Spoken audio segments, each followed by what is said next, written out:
canto é para aliviar meu pranto e o pranto de quem já tanto sofreu. Quando eu canto, estou sentindo a luz de um santo, estou ajoelhando aos pés de Deus. Canto para anunciar o dia, canto para amenizar a noite, canto para denunciar o açoite, canto também contra a tirania, canto porque numa melodia acendo o coração de um povo, a esperança de um mundo novo e a luta para se viver em paz. Boa tarde a todos.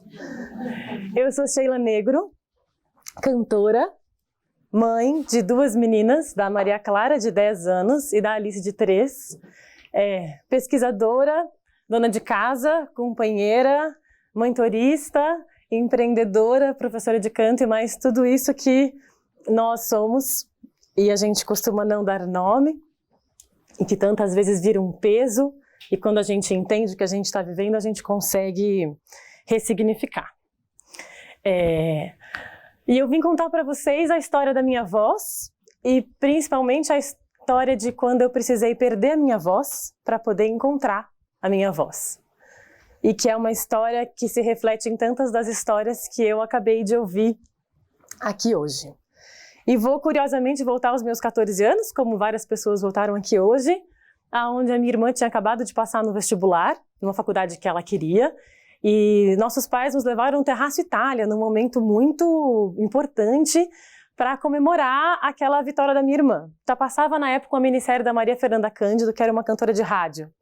E eu me lembro de lá no alto do Terraço Itália, eu já tocava violino desde os 4 anos, olhar aquele monte de casinho de luzinhas acesas, assim, é uma cena bem forte, e pensar e sentir, pela primeira vez na minha história, um chamado muito grande de que o meu maior desejo era poder entrar naquelas casas por 3 minutos, que é o tempo de uma canção, e poder, nesse tempo, mudar a vida de alguém, trazer consolo, trazer esperança, trazer calma, que hoje eu olho com clareza e vejo que era o que eu fazia quando eu cantava para minha mãe.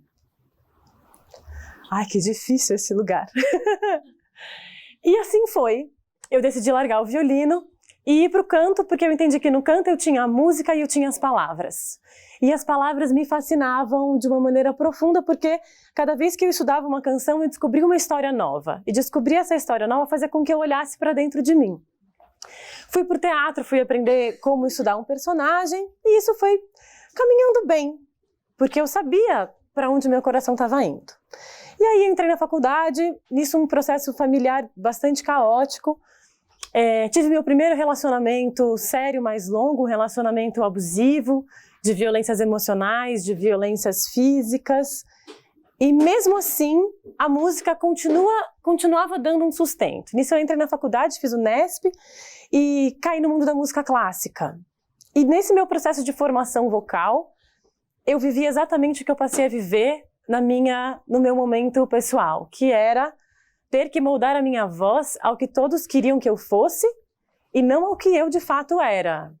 Não que eu soubesse aos 20 anos exatamente o que eu era, mas eu sei que eu me tornei 1 milhão de coisas e eu virei uma cantora dentro de uma caixinha. Nesse meio tempo todo, mas mesmo assim estava dando certo, porque os meus professores falavam para mim que eu era muito boa, mas eu era muito expressiva. E porque eu era muito expressiva, eles iam me dar muito mais técnica. E assim foram aulas em que eu cantei, fazia aulas com um tubo de PVC no joelho, porque eu não podia dançar enquanto eu cantasse. Com cabo de vassoura nas costas, porque eu não podia me mexer enquanto eu cantasse, porque eu tinha que ter uma postura adequada. E a verdade é que isso foi matando no meu coração todo o prazer que eu tinha por cantar. Consegui sair desse relacionamento, entrar num relacionamento com a pessoa que é meu companheiro até hoje, pai das meninas, que é o Natan. E aí, no 4º ano da faculdade, com a carreira começando a engatilhar para sair para fora do país, eu engravidei, com 21 anos. E foi um baque muito grande, porque eu não esperava maternidade na minha vida naquela hora. E mais uma vez, são esses momentos de transição em que a gente percebe que a gente não sabe de nada, mas por alguma razão aquilo ia existir. E assim que a Maria nasceu, eu passei a viver uma grande dicotomia, que era cair nesse imenso mundo do patriarcado e do machismo que existia em mim também, e viver uma grande expansão no campo das emoções, que era ser mãe. Então aquilo era um conflito imenso. Se não bastasse a minha mãe, que era a minha unha, a gente era carne e unha, faleceu de um câncer em 3 meses. Assim, sumiu. E sobrei eu, Natan e a pequena. E nesse processo todo, porque o cara lá de cima cuida da gente, a gente às vezes não acredita, mas tem uma energia que está cuidando dos nossos sonhos. Entrei no mestrado, depois entrei no doutorado. Obrigada. Entrei no mestrado, entrei no doutorado. E em 2015, eu assumi a minha virada de ano, por isso os fogos. Eu admiti para mim mesma que eu não gostava mais de cantar. E que se fosse para continuar cantando do jeito que eu cantava, eu ia fazer qualquer outra coisa da vida para tentar voltar a gostar de cantar enquanto eu lavava a louça. E voltar a cantar Chico Buarque, voltar a cantar qualquer outra coisa que eu gostasse de cantar. E aí foi a minha segunda grande lição de quando o universo responde a algo que você sente profundamente. Em março, eu fiz uma lesão na prega vocal. Eu fiz uma hemorragia de prega vocal. Cantando num concerto, música popular. Quando eu achava que o caminho estava, isso, você rompeu, agora você vai. Não foi. E nesse processo dessa lesão, eu tive que parar de cantar por 6 meses, mais ou menos. Não só cantar, dentre essas lesões, o repouso vocal, inclusive de fala, é uma das maiores orientações. Então eu passei aniversário escrevendo bilhetinho, né? Com uma filha pequena, aquele caos completo. E a realidade foi que neste longo período, que viram 6 meses, mas até essa reabilitação se concluir é uma vida, eu tinha um doutorado na minha frente para olhar, e um doutorado que falava sobre cantar em português. E o que é o cantar em português, né? Então eu estava sozinha, literalmente em silêncio, com o mundo falando à minha volta, e tendo a oportunidade de reaprender a cantar, nota por nota e sílaba por sílaba. E foi nesse sílaba por sílaba em que eu tomei uma decisão muito grande no meu processo do canto, que era respeitar a minha própria voz e reconhecer a minha identidade sonora, na coisa mais simples que fosse. Então o A que eu falo é o A que eu canto, não o seja lá qual fosse, e aí eu ia conseguir me comunicar. Porque não tinha cabimento isso, das pessoas não entenderem o que alguém cantava. E assim, eu fui reconstruindo o meu doutorado, eu fui reaprendendo a cantar, cada notinha, cada sílaba, cada palavrinha. E aí, eu e o marido falamos, vamos ter outro filho? Agora acho que já decidimos engravidar do segundo filho. Quando estava grávida, de 2 para 3 meses, o meu pai faleceu.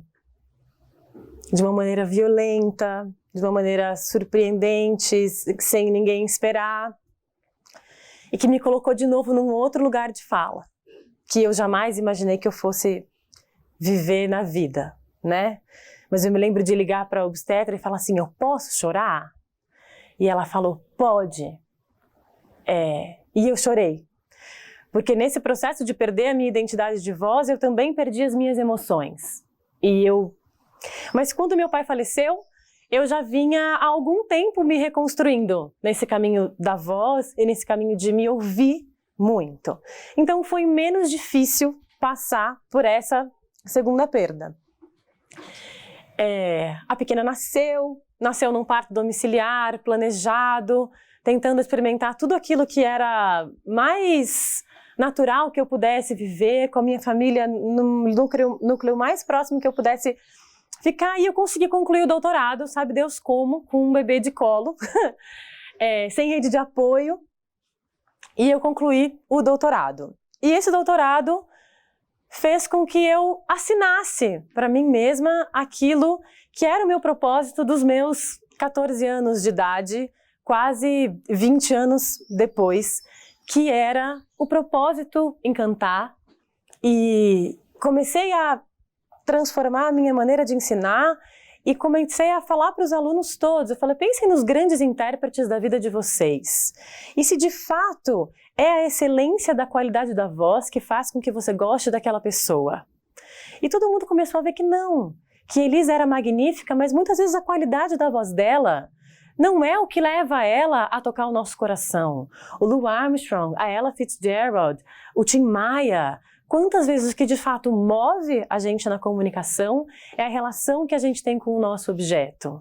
E o que me levou a fazer aquela lesão de voz, que se repetiu ainda mais 1 ou 2 vezes, foi justamente a cobrança dentro de mim por uma excelência vocal sem propósito algum, né?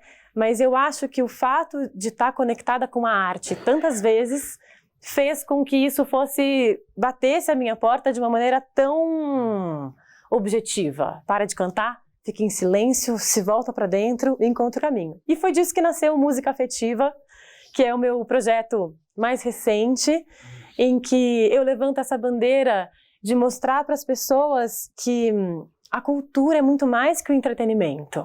A cultura é aquele padrão de comportamento que você replicou, a cultura é o que a gente está vivendo aqui hoje, podendo construir uma história, mas que é fundamental que a gente olhe para a nossa própria cultura e utilizar a arte como um espelho e como um ponto de referência para a gente se entender. É um lugar muito lindo, é um lugar muito cheio de afeto e é um lugar com um potencial transformador imenso. Então, eu sempre convido as pessoas a pensarem em uma canção que vocês gostem. Olhe essa letra, escreve essa letra num papel e escreve ela como se ela fosse uma cartinha. Não escreve ela naquela estrutura de versos que a gente aprendeu a escrever letra de música. E depois você vai colocar pontuação nela. E na hora que você se vê na obrigação de pegar aquela letra e colocar uma pontuação, é a hora que você vai descobrir um monte de coisas sobre você, né? Será que eu tenho coragem de me expressar nessa maneira? Eu sempre falo, fui apaixonada por bossa nova. Eu sei, você sabe, já que a vida quis assim, que nada nesse mundo levará você de mim. Eu sei, você sabe que a distância não existe, que todo grande amor só é bem grande se for triste. Epa! Hã? Por isso, meu amor, não tenha medo de sofrer, que todos os caminhos me encaminham para você. Não, gente. Eu cresci cantando isso. Qual foi o HD que eu coloquei dentro de mim mesma, né? Sem exercer um pensamento reflexivo sobre aquilo que estava diante dos meus olhos. Então, nesse projeto do Música Afetiva, é sempre a música inserida num contexto de reflexão, de autoconhecimento, de olhar para si mesmo. E essa é a história de eu ter precisado perder a minha voz para refazer todo um trajeto e reencontrá-la e estar aqui hoje com vocês. Muito obrigada. E essa é a minha história.